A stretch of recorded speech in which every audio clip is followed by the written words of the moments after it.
Evangelio de hoy, jueves 27 de enero de 2022. Lectura del Santo Evangelio según San Marcos, capítulo 4, versículos del 21 al 25. En aquel tiempo Jesús decía a la gente: ¿acaso se trae la lámpara para ponerla debajo del celemín o debajo del lecho?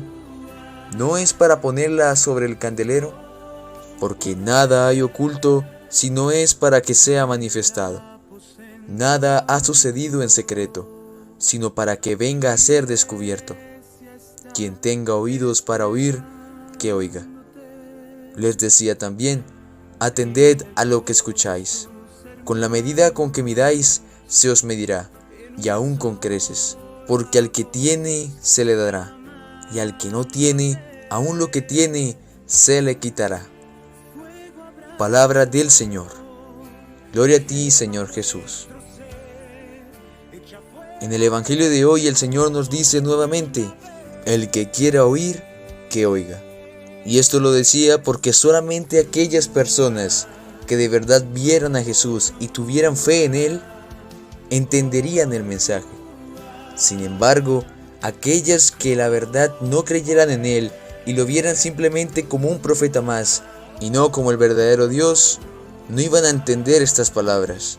Es más, estas palabras los harían dudar aún más de Jesús. Porque Jesús dice: al que tiene se le dará, y al que no tiene, aún lo que tiene se le quitará. Y recuerdo que cuando yo era pequeño y escuchaba esta palabra, la malinterpretaba, puesto que yo decía: si Dios es todo misericordia, si Dios es generosidad, si Dios ayuda a los demás, ¿por qué es que al que tiene se le da y al que no tiene se le quita hasta lo que tiene?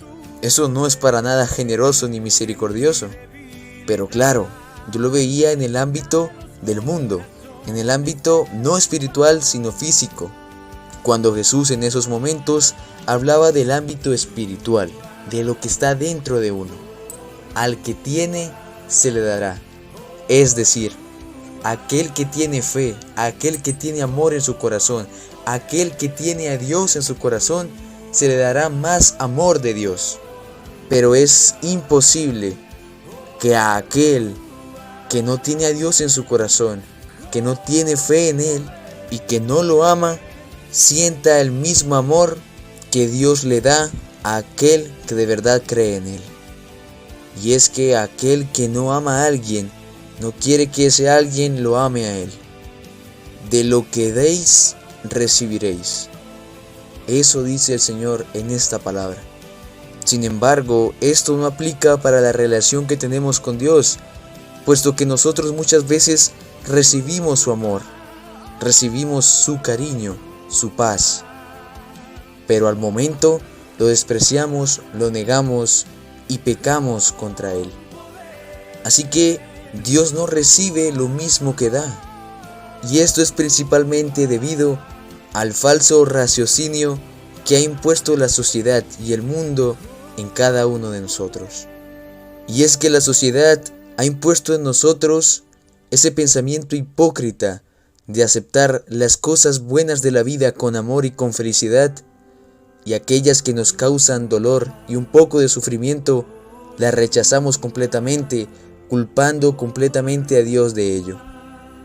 Y ay de que Dios no responda a una de nuestras plegarias o peticiones, porque inmediatamente alzamos la voz y dejamos de tener fe en Él, por el simple hecho de que Dios te dijo no.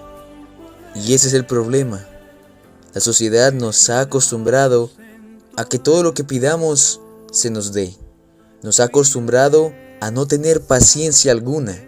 Nos ha enseñado a no considerar los planes de los demás y mucho menos los planes de Dios para con nosotros. Y ahí está el dilema, y es que nosotros solamente pensamos en nosotros y en nuestro bienestar, pero nosotros no sabemos qué es lo mejor para nosotros.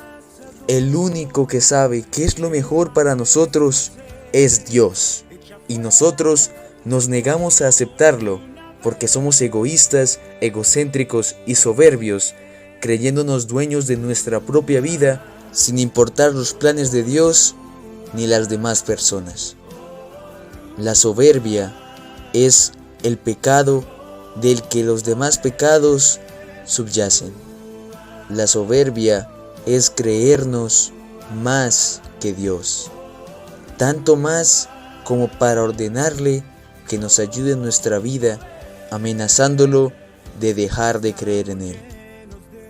Debemos recordar que Dios no nos necesita, pero nosotros sí necesitamos a Dios, por lo que en vez de darle órdenes, deberíamos empezar ya mismo a pedirle perdón por todo eso que hemos causado en su corazón, porque a Él le duele que sus hijos lo vean como un Dios que solamente se dedica a cumplir sus peticiones. Amén.